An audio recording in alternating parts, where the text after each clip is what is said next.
Honorable Minister Meng Qiu, Excellencies, ladies and gentlemen, it is our great pleasure to take part in this exciting conference on smart e-government for a better future, and I would like to extend my sincere appreciation to His Excellency Minister Qiu, the Minister of Public Administration and Security of the Republic of Korea, for hosting this meeting together with the United Nations Department of Economic and Social Affairs through the UN project on governance managed by my division.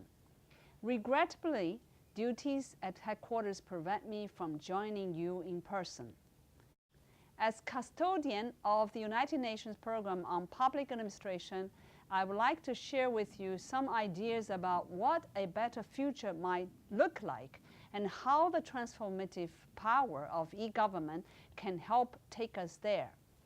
More than 10 years ago, world leaders set 2015 as the deadline for achieving a set of specific targets on poverty alleviation, education, gender equality, child and maternal health, environmental protection, prevention of communicable diseases, and a global partnership for development, the well-known Millennium Development Goals, more commonly known as the MDGs.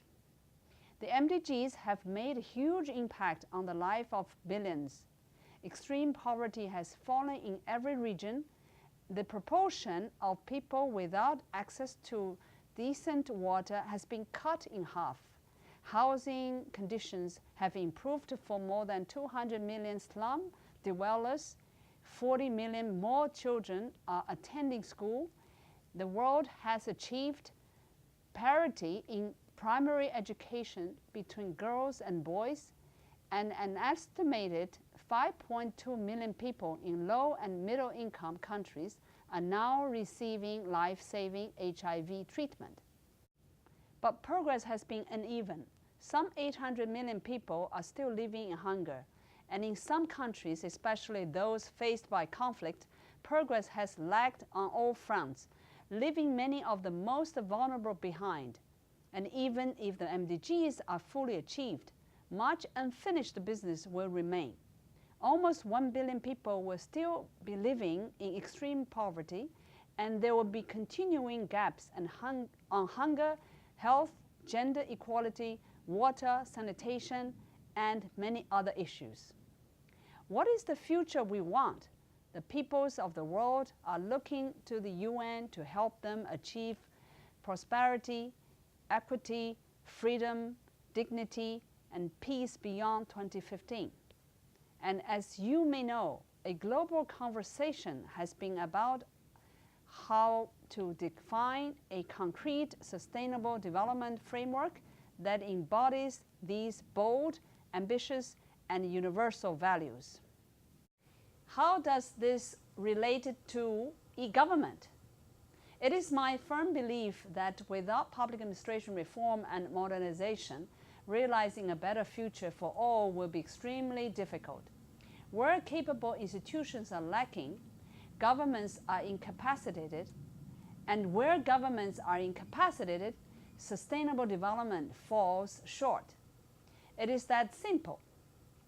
And because technological innovation, especially information and communication technology, underpins institutional transformation in the modern age, e-government leaders have a critical role to play in the development processes.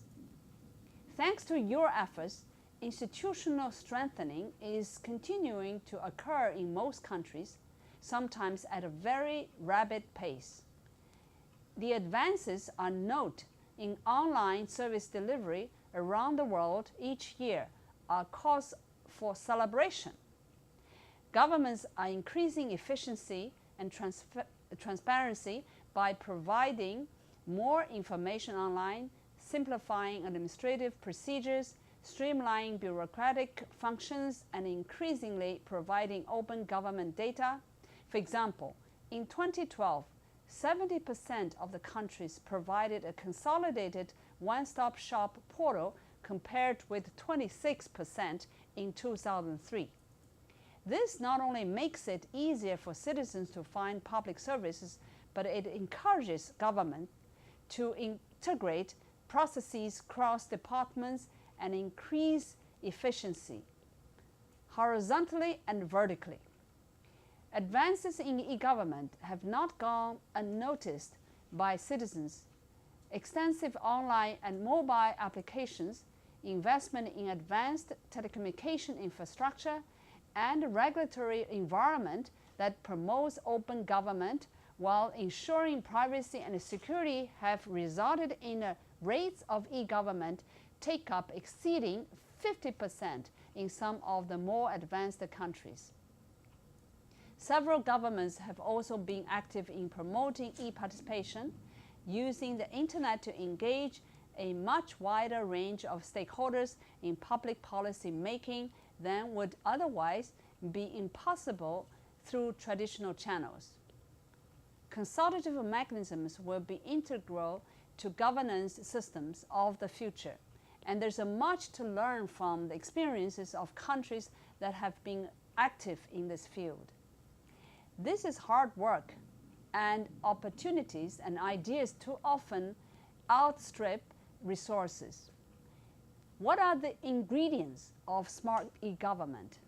First, e-government strategies need to be directed, meaning citizen-centric, collaborative, flexible, and inclusive in order to support national development objectives that put people first. Citizen-centric services that include provisions for public consultation and that address the needs of all are the ends towards which e-government activities should be conveyed.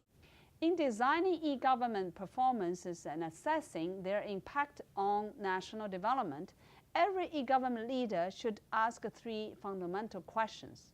First, does every citizen have access, on general terms of equality, to public services? Second, does every citizen, through online and mobile channels, have the opportunity to participate in public affairs? Third, are citizens satisfied with the services they receive?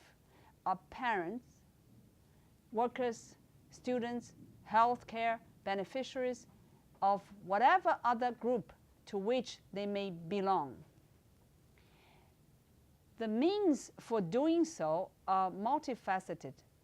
Based on what we have observed and learned in countries around the world, is that a whole-of-government approach is a very effective way of expanding the citizen-centric design of public service delivery.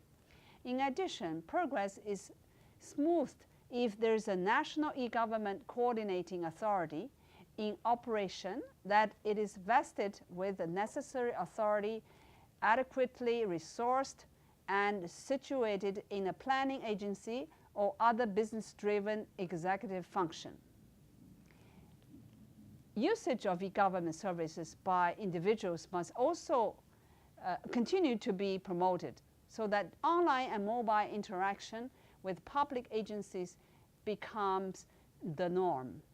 Every available service delivery channel should be explored, and open government data initiatives must be expanded. These and other important concerns will be the subject of the next UN e-government survey. If e-government leaders can make progress on all of these fronts between now and the end of 2015, administrators will be well prepared to tackle post-2015 objectives, whatever they may be, in national and local contexts. To my mind, e-government that puts ICT at the service of citizens in building the world they want is the essence of smart e-government for a better future. Moving forward, I believe that international cooperation is essential to push e-government ahead, both on the regional and France, and also on the global level. Countries such as Republic of Korea have been playing important roles through the sharing of their e-government experiences and raising the bar beyond their boundaries. Indeed, I applaud the timelessness of this international conference in bringing global e-government leaders together. With hindsight, the significance of the role of e-government in sustainable development has unfortunately not been given due recognition and emphasis in the current development agenda on the global stage. While we continue to take lead in our own capacities to further e-government development, I hope our consolidated effort will push for e-government to be included in the global development agenda, including the United Nations' new framework after 2015. The future belongs to everyone. Thank you very much.